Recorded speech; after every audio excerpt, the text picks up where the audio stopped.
All right, let's get into it. It's already 10:04. Let's get into some content. So let's review a little bit of last time. We talked about this TLS 1.2 handshake, uh, where we're negotiating how we're going to perform cryptography for a connection between a server and client. So we're going to need to agree on quite a few parameters to be able to get the encryption working, to get the encryption up and running for the first time. So those, uh, so that needs to be negotiated, and it has to be negotiated in the open, in the plain text. So anybody can view this communication unencrypted because we're using this to set up our encryption. So everything here needs to be secure, even when somebody can view all of the messages that are being sent. Yeah, I forgot how to get out of bed. That's the one thing. I got my face on screen. I have to make sure my hair is combed and everything. I actually have to get out of bed still.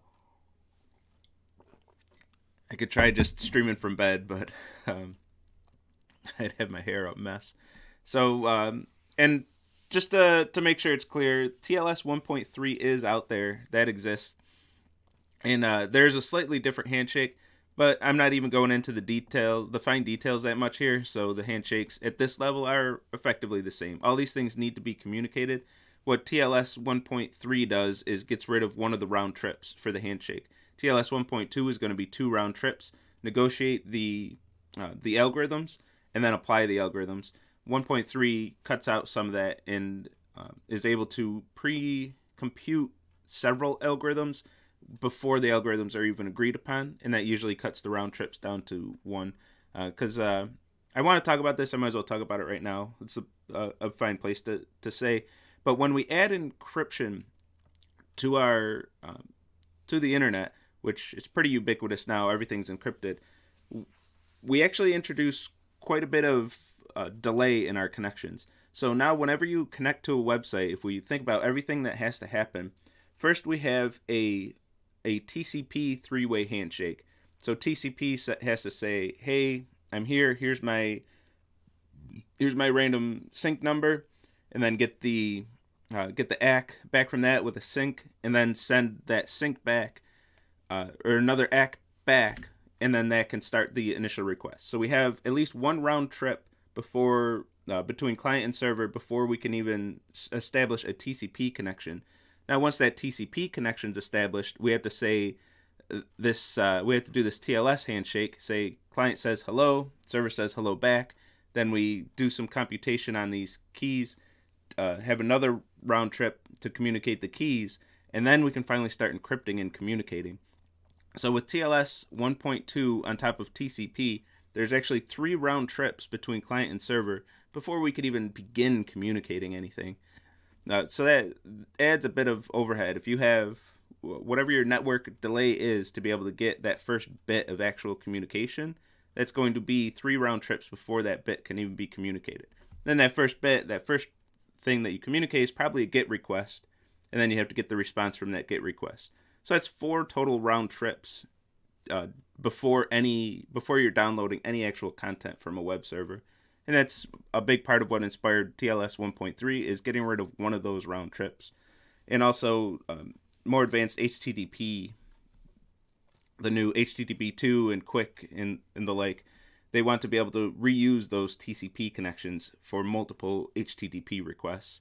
There's a lot of new protocols going into that, just limiting that number of round trips that are required, all that overhead that's required. So let's go through this TLS 1.2 handshake.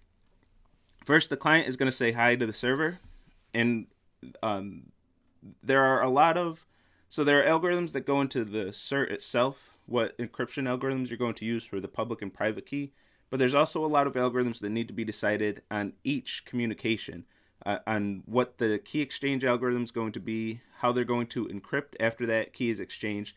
Those, at the very least, those two things need to be agreed upon. How are we going to exchange keys, and once we have a key, what symmetric encryption algorithm are we going to use?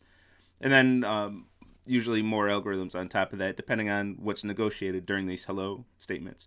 So the client is going to say, here's all the algorithms that I support. The browser is going to have, whatever browser you're using has a list of algorithms that it's going to know how to implement. And that client hello is going to say, these are the algorithms that I know about that I can implement. And it's important that this is sent on each request, on each, not each request, but each handshake each time you connect to a server. Because if you're using an outdated browser that doesn't have the latest, hottest algorithm implemented, the server needs to know that so it doesn't use that latest algorithm, that it can use the latest one that you know about. So the client says, these are the algorithms I support. The server's going to take that list and compare it with the algorithms that it supports and make choices of which algorithms, which key exchange, which symmetric key, all those, what is going to be used for this connection, and send that back to the client. And the server hello, it's going to say, these are the algorithms that I chose for this connection. This is what we're using. So fire up your libraries for these algorithms, or your code for these algorithms, because this is how we're communicating for this connection. If the server doesn't support any of the client algorithms, say you have somebody connects with a really old browser, the server hello might just say, we can't talk. I'm not doing it because we can't be, we're just not doing this. I'm not supporting any of your algorithms. Even though the server might know how to implement those algorithms, if they're outdated, maybe there's known vulnerabilities for those algorithms, the server's just going to say, no, update your browser and then come back. I'm not bothering with this. Like if the client says, I only support SSL 2.0 or something like that, the server's just going to say no these days if there's known vulnerabilities. Once we agree on the algorithms, the server's going to send its certificate. The client's going to validate that certificate, and both server and client are going to start on their key generation.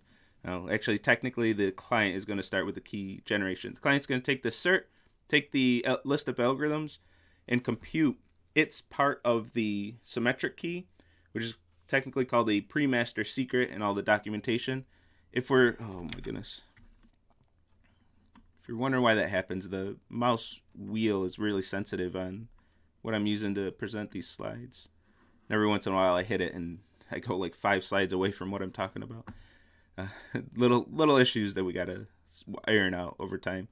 So the client generates its part of the symmetric key. If we're using the Diffie-Hellman key exchange that we saw, which these days I think it's usually the Diffie-Hellman, but the public key, the elliptic curve public key version of the Diffie-Hellman key exchange, a more advanced method of doing the same thing where the client and server, the documentation I linked actually did it this way. The client and server both generate their public and private encryption keys based on Diffie-Hellman, a Diffie-Hellman algorithm that uses elliptic curves, trades their public keys, and then is able to agree on a symmetric key based on those public keys.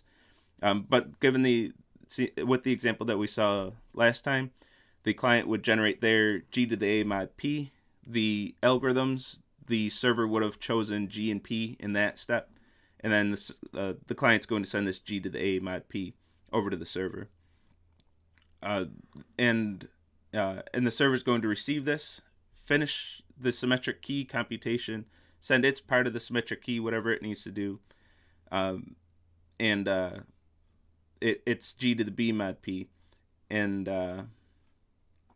And finish up computing those symmetric keys. Is the elliptic curve underpinned? I'm not too familiar with the details, but that would explain why I don't see it as much out there in the world. Because elliptic curve, it is the new hottest, more secure form of encryption. So maybe it is underpinned. That would explain why I don't see it more. And I see it in Google, but Google has all the money in the world. Maybe they even own the patent, or if that's the thing. It's under patent, maybe it's Google's. I'm just not familiar with that. And once they both have that symmetric key completely computed, then they can start communicating with encryption based on that symmetric key, typically using AES, symmetric key encryption. So there are a lot of algorithms that need to be decided on. The ones that I showed were just examples. So don't think that is the way encryption works on the internet. It's always RSA. It's always Diffie-Hellman key exchange in exactly the way that we saw it. It's always AES. The RSA for the cert and the AES are fairly common, except for the elliptic curves, which are starting to replace some RSA, depending on the patent. Depending on how that is. But RSA is not going to be viable if we get quantum computers that could really crash. So something might have to be done there. Something might have to be figured out soon-ish, 10, 20 years, maybe. I don't know the time frame, but AES, I think, is pretty standard, pretty ubiquitous. But the key exchange algorithm itself, I don't believe Diffie-Hellman key exchange in the way that we saw it is really used that way these days. They have more advanced elliptic curve key exchanges, I believe, is more common. But the important note, the thing I really want to talk about here, that was just an example to show you this is how you could get this the whole thing, the whole TLS up and running using these algorithms, and that would work for you. But these algorithms do change. The point I want to make is that the TLS protocol does not define the algorithms. TLS doesn't say we use RSA and AES and Diffie-Hellman. TLS doesn't say that. TLS gives us this method that through the client and server hello that give us a method to be able to choose which algorithms to use dynamically. So on each connection, we're negotiating those algorithms through the TLS protocol. But those algorithms itself, TLS doesn't really care which algorithms are being used. So as algorithms evolve, as these algorithms change, TLS doesn't have to be updated at all. TLS is independent of those algorithms. So if there is a new algorithm that everyone wants to use, they just start adding that to their client and server hellos, and then they're able to use that new algorithm. So the algorithms are very flexible. The protocol doesn't really care which algorithms are being used. The protocol just sets up a way for us to communicate using any of these protocols. So any of these can be swapped out without violating the protocol, the TLS protocol itself. So one important property that we get from the way TLS is set up and the way we use this key exchange is forward secrecy. So if you'll notice, we actually didn't use, I mentioned this right at the end of last lecture, but we didn't really use the server's certificate for much of anything. We only use it one part at one time when the server generates its portion of the symmetric key and sends that to the client. It's signing that with its private key, which is verified by the client. And that's it. That's the only time we're actually using that certificate. We're not even using it for encryption at all. The client's never encrypting something and then sending it to the server, knowing that the server's the only one that can read that. That feature of the certificate, the public-private key signed by that in that certificate, isn't actually used for encryption at all. So the one thing that the certificate is used for is to sign something, which isn't even keeping it private. So the server sends its portion of the private key.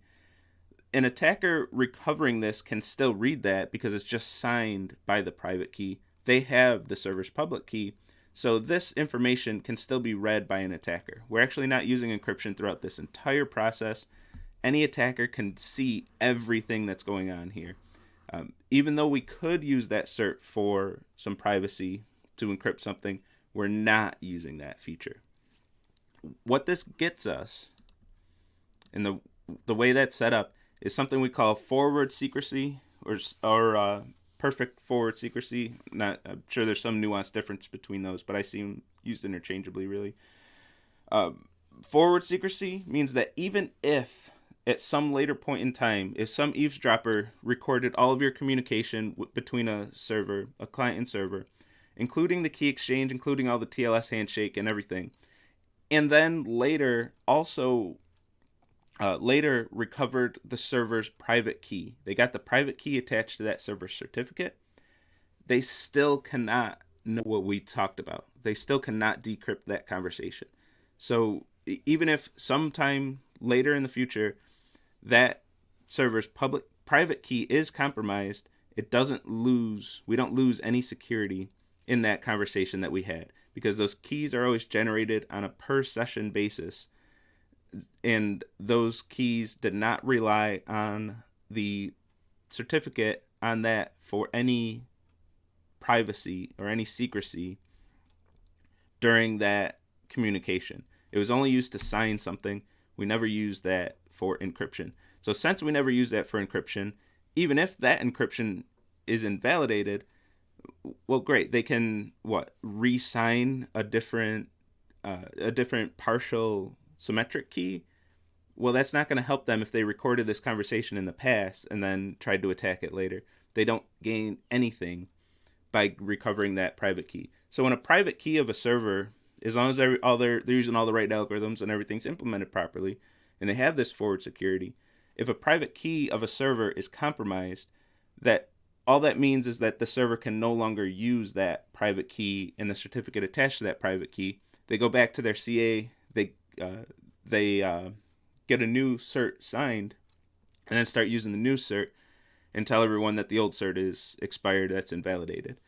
So if an attacker gets that private key and they're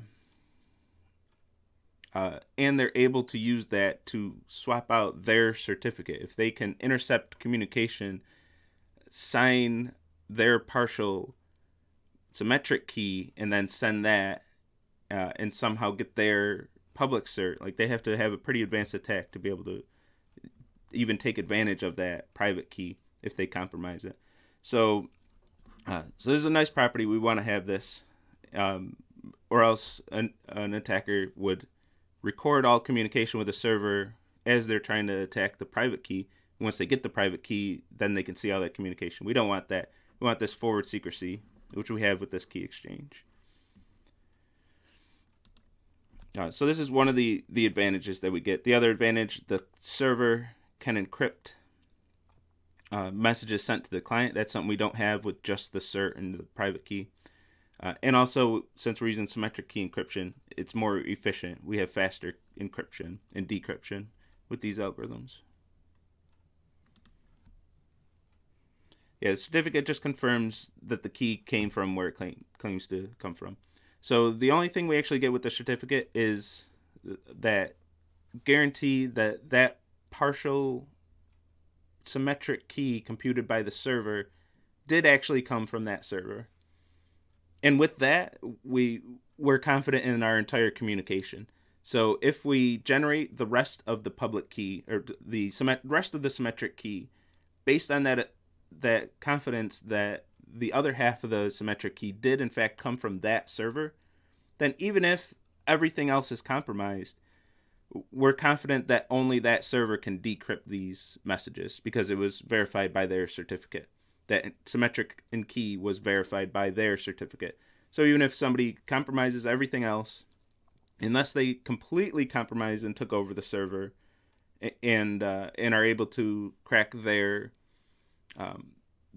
symmetric key, their part of the symmetric key, unless that happens, no eavesdropper is going to be able to get any information. Even if the rest of the communication, we're not communicating with the server, we're communicating with an attacker. That attacker shouldn't be able to decrypt that because they shouldn't have the symmetric key, because it was verified that through the certificate that the server did generate their half of the symmetric key.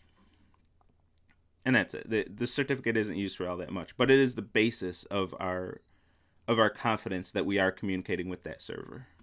But it's not really used for encryption in practice. So we did all this to get HTTPS, or HTTP over TLS.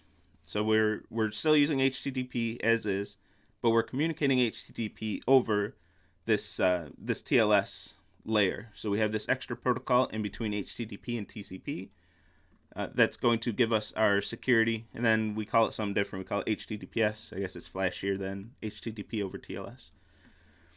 So this encrypts all of our HTTP. So this goes in between HTTP and TCP, which means all of our HTTP requests and responses are encrypted. And then those encrypted HTTP requests and responses are communicated over TCP. Well, guess what's not encrypted in what I just said? TLS is between HTTP and TCP. That means none of your TCP and none of your IP headers, nothing to do with these protocols is encrypted because they're on the other side of the TLS layer. So anybody eavesdropping on your communication, sure, they can't decrypt your HTTP requests and responses, but guess what they do have? Your TCP IP. They still have quite a bit of information about you. The most important, the biggest piece of information here is your IP address, the IP address of yourself the IP address of the server you're communicating with. So they have the IP addresses of both sides of this communication. With an IP address, you can get quite a bit of information out of that. So even with HTTPS, it's not like, oh, it's encrypted, so I'm fine. Nobody can know who I am or what I'm saying or anything. They can't see what you're saying, but guess what? They still know who you're talking to. They still know who you are. There's no privacy on that side of the protocol stack. So this is why you still see VPNs. Even though everything's encrypted these days, you still get ads for VPNs all the time, and YouTubers trying to sell us VPNs through their sponsorships and everything. This is why VPNs are still a thing and why they're still popular, because the VPN can start hiding your IP address and give you that extra layer of privacy to start hiding more information from attackers. So if you're concerned with privacy, HTTPS alone is not enough. VPN is not enough. I don't know who would use a VPN without HTTPS. That'd be just silly, but a VPN and HTTPS can get you closer to privacy. It's still not a complete sure thing. You can still leak a good amount of information using a combination of these two, just by the communication that you send. And keeping in mind that even with VPN and HTTPS, guess who still knows a good amount of information about you? That server that you're actually communicating with. If you don't trust that server, or if you want to hide things from the server you're connecting to, if you're trying to hide information from Google, say, and you use a VPN and they're using HTTPS in their servers, well, they can still decrypt everything. Like, they have to know what you're saying, because how are they going to send the responses? And they can start piecing together information based on what you're communicating with them. So there's really no, I think it was said last time, but there's really no such thing as privacy in the internet. You can get close. We can get pretty good privacy against eavesdroppers. Even that's not perfect. But if you are concerned about your privacy, it's important to know about all the technologies, how all this stuff works, so you can try your best to actually be private over there. For example, VPN and HTTPS, and you're sending and communicating with a server. Well, that server still has all your headers, all your header information. There's some good information in there that can identify you.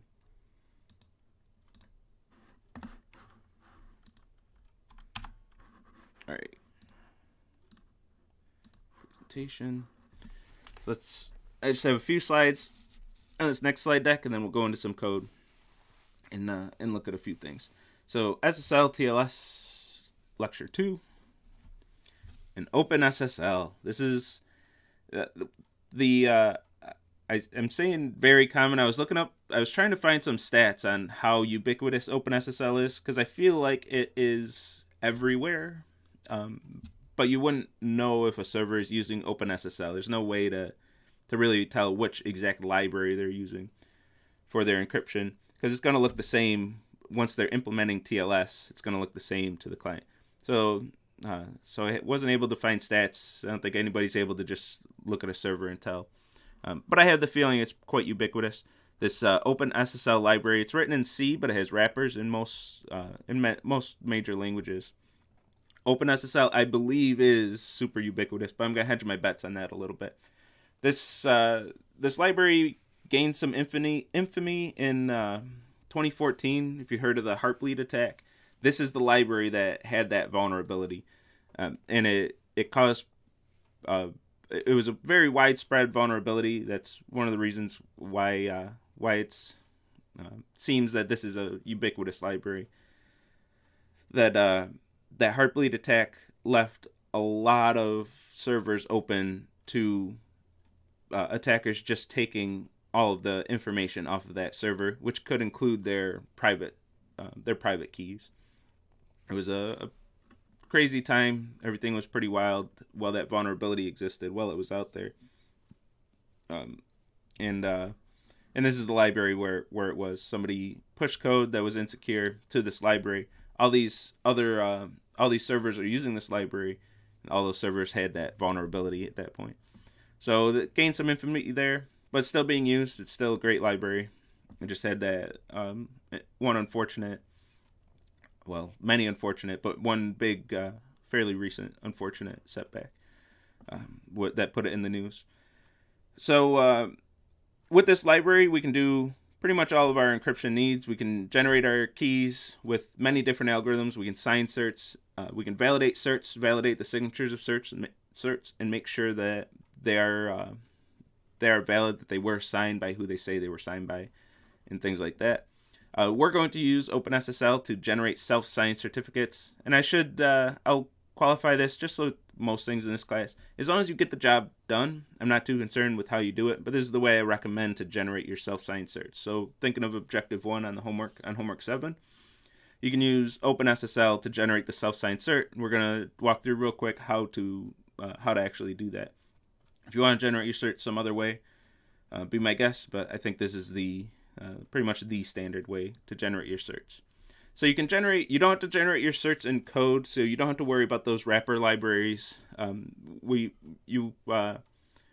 that's the way you want to go with this, you don't have to import OpenSSL into your project at all. But we can use the command line of OpenSSL. Install OpenSSL on your OS if it's not pre-installed.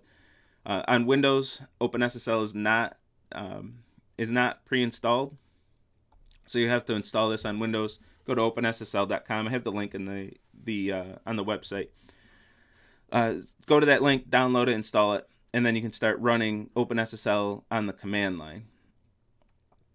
Once you have OpenSSL, and I believe it's pre-installed on Linux, Ubuntu included, and Mac OS. Mac OS actually uses a different library, but has an alias as OpenSSL.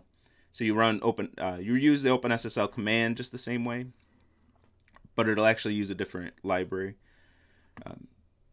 I don't know why, and that created a really crazy bug for me one day and I just wanted to override it and say, no, use OpenSSL. Anyway, Mac caused me headaches is the TLDR of that one. And then we can use the command line. We can use this command or a command similar to this to generate our private key and our self-signed certificate based on that private key. Recall that self-signed means that we don't have a certificate authority verifying this certificate, so we will get warnings in our browser when we go to visit a page with our self-signed certificate. So let's go through this command and talk about what each one of these options are. This OpenSSL is the program we're running, and then we have a lot of command line arguments. For those, if you haven't really messed around with the command line anymore, prepare to be blown away. Check this out. So whenever you write a main method, you always have an array of strings. The array of strings are the command line arguments. So in the OpenSSL program, there's some main method or main function, because it's a C program, some main function that's going to take an array of strings or an array of char arrays since it's C, and these values are going to be separated by spaces. The command line will separate these by spaces and put all of these in that array of strings. If it's same with a Java program, a Python program, whatever it is, all of these strings are going to be in the input to the main method. So if you ever wondered what that array of strings is for, we don't really use that so much in our classes. If we have user interaction and user input, it's usually through a GUI, especially in like 1.15, 1.16, or through the web app itself. We'll have HTML forms and stuff for the user to interact. But if you're a command line, you interact with command line arguments, and those are the inputs to the main method. So anyway, just a little side info on that. So these command line arguments are this is the OpenSSL command that's going to say, I'm going to request a signed certificate. Give me create that request. In this case, we're going to fulfill that request as well. The certificate type X509. This is the standard for certificates. The certificates out there are all going to be X509 style certificates. This is going to determine the order of the bytes, just what all the bytes represent in that cert, just the order of where we're going to put the information that needs to be represented. We're going to generate this self-signed cert using a brand new key, as opposed to generating our public-private key pair and then generating a certificate based on that. based on that public and private key, we're going to do this all in one shot and generate brand new keys for this self-signed cert. Those keys are going to be generated using the RSA algorithm, and I'm going to use a 4-key key size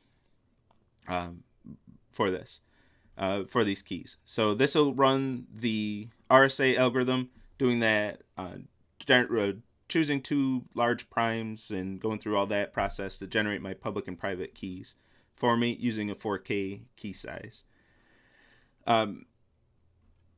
It was asked, I think on Wednesday, on Monday, with how do you get the primes? Do you generate them or do you just pull them out of a table? Which I still don't have more of an answer to that. I don't know why I mentioned that one specifically. But with OpenSSL, there is a command line argument. You can do OpenSSL. I forget what it is off the top of my head, but you can generate large random primes using the command line. So if you want to get just raw large primes for any reason, OpenSSL, this library, has functionality for that as well. So we're going to generate our keys. Key out, this flag dash key out, followed by a file name. This file name can be whatever you want it to be. And this is going to save your private key in a file with that name. So whatever name you choose, that's where your private key is going to be stored. Same thing with the public certificate, dash out, and then some file name. That's where OpenSSL is going to save your public certificate in whatever file name you provide there. Dash days, this flag is going to take a number of days. And after that many days, the certificate's going to expire. It's not going to be allowed to be used anymore. So in 1 year after generating the cert, you'd have to generate a brand new cert to be used, to be able to keep using HTTPS on your server. I skipped one in my slides. SHA-256. So what algorithm are we going to use to generate the signature of the certificate? We're going to use SHA-256 to hash the certificate and then sign that hash. So we just got to specify the algorithm that we use. And everyone has to know that algorithm, because when somebody's verifying the certificate, they have to use the same algorithm, or else the verification isn't going to match, and they're going to say, whoa, this is an invalid cert. We don't want that. And then dash no DES. This says don't require a password for the private key. If you don't have this flag, you'll be prompted to enter a password when you generate this cert, and then you'll have to provide that password every time you use that cert. You'd have to store that password in either in your code somewhere or in a environment variable. Some way you'd have to provide that password every time the private key is to be used, so you can securely store that private key, and nobody without that password would be able to read it. So one extra layer of security to protect your private key. We're gonna say no to that. In practice it'd be up to you, but I'm just gonna say no, just so we don't have that extra step in the examples. And then, so this will be the same for everybody. Install OpenSSL, run the command line. You can swap out whatever you want here. If you want to use different algorithms, you want to have different file names, you want to have a different expiration date, you want to use SHA-1 instead of SHA-256. All that's up to you, whatever you want to do there. But you can run that command line. That's the way I recommend to generate your certificate and private key. After that, because it's going to set up everything in the right formats, in that X509 format that everybody's expecting. You'll get that format, and the library will set everything up for you.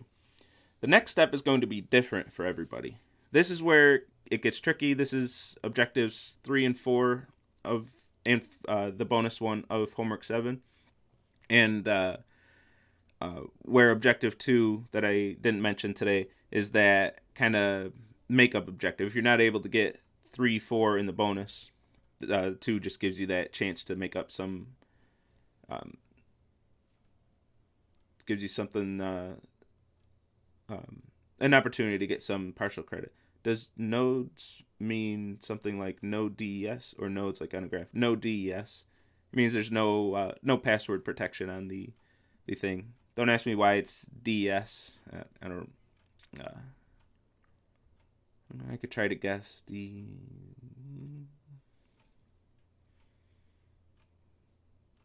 encryption security. I don't know. It doesn't stand. I don't believe it stands for DS, the encryption, the symmetric key encryption algorithm.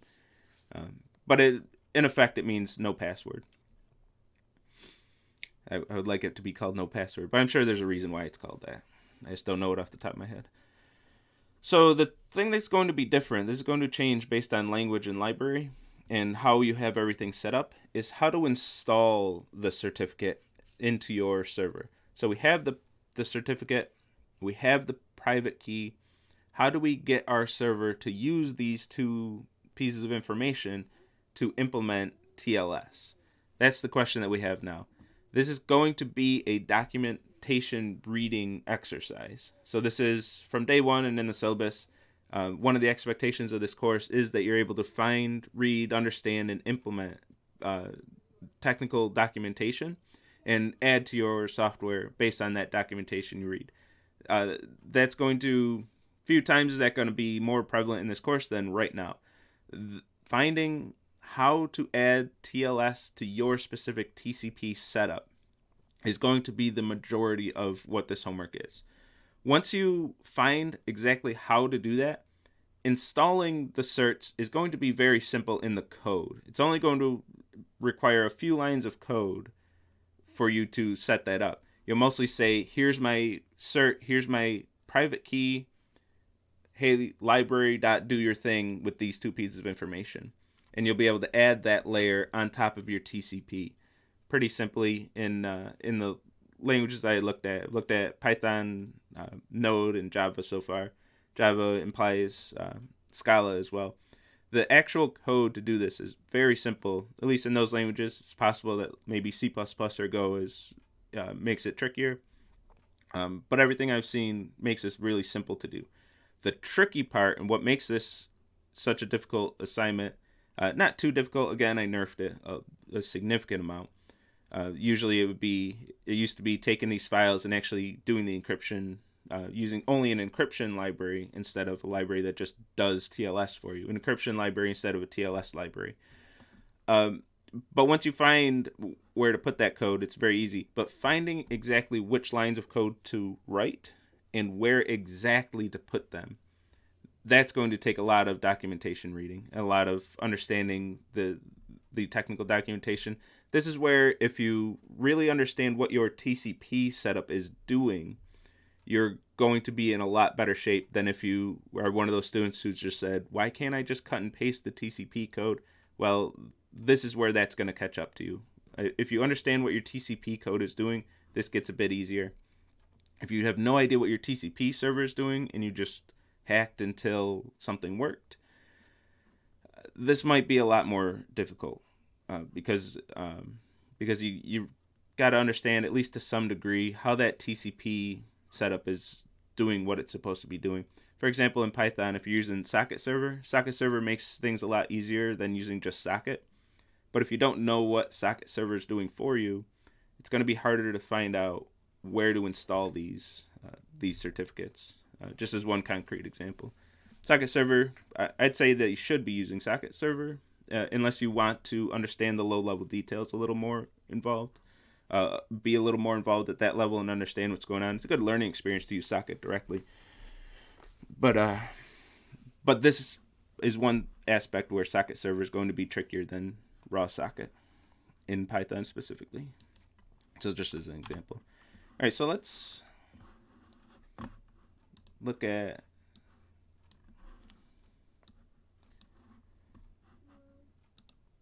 one window capture.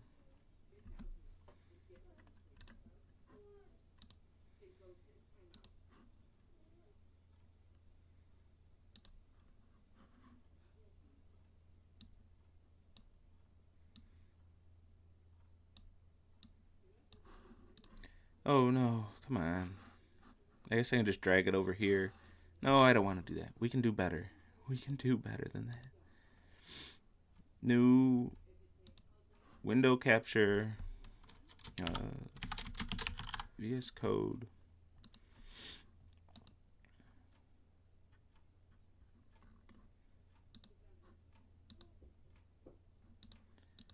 Automatic.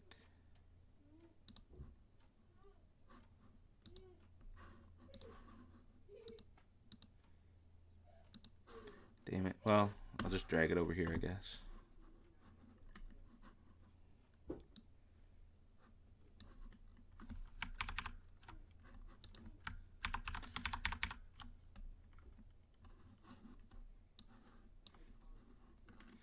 All right, so what I want to go over is how we're going to do. Oh, I'm on the wrong window. All right. So I have a Python server set up. I'm not going to show the server code because that would give away what those 2 lines of code you have to write for Python is, of course. But I have these 2 files that I want to point to that don't exist. Oops. That don't exist in my file system. So I don't have a public cert and a private key. I need to generate those before I can get this server running. So if I run this server right now, for example, Python server, no such files. Those files don't exist. So I need to generate my keys. I'm going to keep this nice and short and just go to the command that I used earlier. This is almost the same exact command that I showed in the slides. I'm going to create a cert that expires in 1 year. I'm going to use SHA-256 for the signature. I'm not going to use a password. I'm going to use public cert.pem as my certificate file, private.key as my private key file. I'm going to use a 4-key RSA for key for encryption for my keys. I'm going to use the right format and generate those keys. When I do this, and when you do this on your side, you're going to be asked a lot of questions as for the country code, for example, and a bunch of the state, etc. If you just hit enter on these, you'll get the default options. And since we're not too concerned about this, we're not going into production, I'm just going to use those default options. What this does is generates my public certificate with a bunch of base 64 encoded bytes, and my private key in a bunch of base 64 encoded bytes. As you can see, for those of you asking how P and Q, how big? Big. Like, this is just my key. It's a lot of information. It's a lot of bytes. 4K in this case. So a lot of information. So trying to crack a number, try to crack a key that's this big, it's going to take your algorithms a prohibitively long amount of time. So now that I have these certs, I can run my server. Now when I go to Python run the server, I'm listening on port 7988, just whatever I end up choosing, or 7999. I can't even read numbers right now. And let's go to our browser. First of all, we go to localhost 7999. This isn't going to do anything. I'm going to get an error. Oh, I think it's because I already visited this page. I'm supposed to get an error there. Let me, just so we can see the error. If I visit this using HTTP, the site can't be reached. Nothing happens. Because my server is expecting, and I don't even get the messages here, we didn't get past that TCP layer to actually run any of my code. We didn't get any information here because this server is expecting HTTPS connections. So let me kill this. Hey, come on.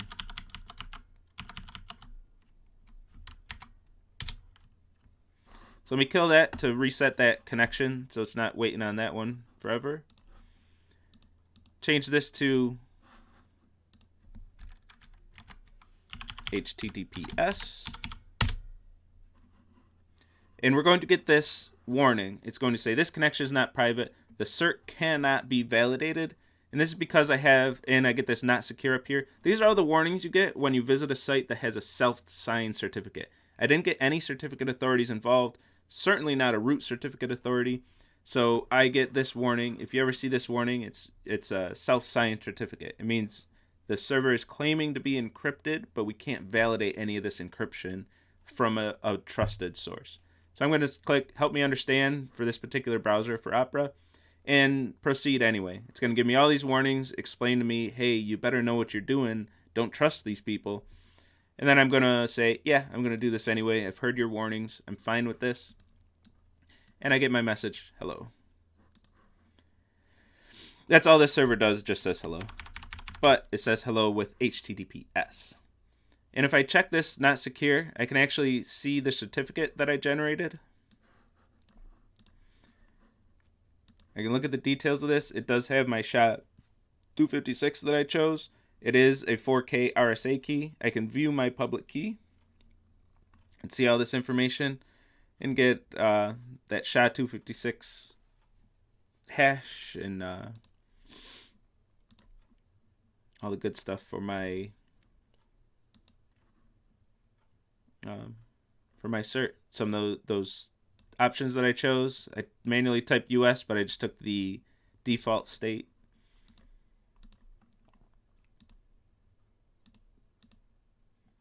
And yeah, it's a cert. It's a regular old cert. It's just not signed.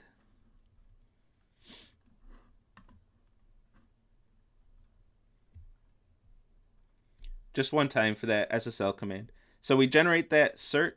That cert's good for 1 year. We don't have to touch those files again. The this cert, the cert and the private key, those are good for a year. In a year, I would have to run that command again and generate a new cert and a new private key. But that command, you run it once and done, at least once a year, or if you want to have it valid for longer than a year. It's good to have certs that expire. Then just in that case that somebody did compromise your private key, you're able to not have that affect you for an indefinite amount of time.